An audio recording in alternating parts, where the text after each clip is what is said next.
हरिओम।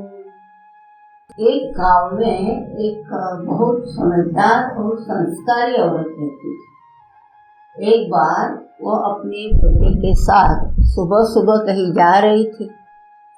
तभी एक झगड़ालू औरत उन दोनों माँ बेटे के रास्ते में आ गई और उस लड़के की माँ को बहुत भला बुरा कहने लगी। इस औरत ने लड़के की माँ को बहुत सारे अपशब्द कहे, लेकिन फिर भी उस औरत की बातों का माँ पर कोई असर नहीं हुआ और वह मुस्कुराते हुए आगे बढ़ी। जब उस औरत ने देखा कि इस औरत पर तो उसकी बातों का कोई असर ही नहीं हो रहा है, तो वह और भी गुस्सा हो गई और उसने सोचा कि मैं और ज्यादा बुरे शब्द बोलती हूँ। अब वह औरत वो लड़के की माँ, उसके पति, उसके परिवार के लिए भला बुरा कहने लगी। लड़के की माँ ने फिर भी बिना कुछ बोले आगे बढ़ती रही। काफी देर तक भला बुरा कहने के बाद भी जब सामने से कोई प्रतिक्रिया नहीं हुई, तो वह औरत थक कर लड़के की माँ के रास्ते से हट गई और दूसरे रास्ते पर चली गई। उस औरत के जाते ही उसके बेटे ने अपनी माँ से पूछा, माँ, उस औरत ने आपको इतना भला बुरा कहा, पिताजी और घर के अन्य लोगों तक के लिए बुरी बुरी बातें बताई, आपने उस दुष्ट की बातों का कोई जवाब क्यों नहीं दिया? वो औरत कुछ भी मन में आया और बोलती रही और आप मुस्कुराती रही। क्या आपको उसकी बातों से जरा भी कष्ट नहीं हुआ? उस समय माँ ने बेटे को कोई जवाब नहीं दिया और चुपचाप घर चलने को कहा। जब दोनों अपने घर के अंदर पहुंच गए, तब माँ ने अपने लड़के से कहा, तुम यहाँ बैठो, मैं आती हूँ। कुछ देर बाद माँ ने अपने कमरे से कुछ मैले कपड़े लाए और बेटे को बोली कि ये लो, तुम अपने कपड़े उतार कर ये कपड़े पहन लो। इस पर बेटे ने कहा कि ये कपड़े तो बहुत ही गंदे हैं, इनमें से तो तेज दुर्गंध आ रही है।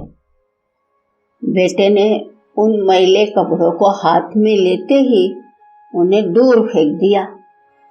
अब माँ ने बेटे को समझाया कि जब कोई तुमसे बिना मतलब उलझता है और भला बुरा कहता है, तब उसके मैले शब्दों का असर क्या तुम्हें अपने साफ सुथरे मन पर होने देना चाहिए? ऐसे समय गुस्सा होकर अपना साफ सुथरा मन क्यों खराब करना?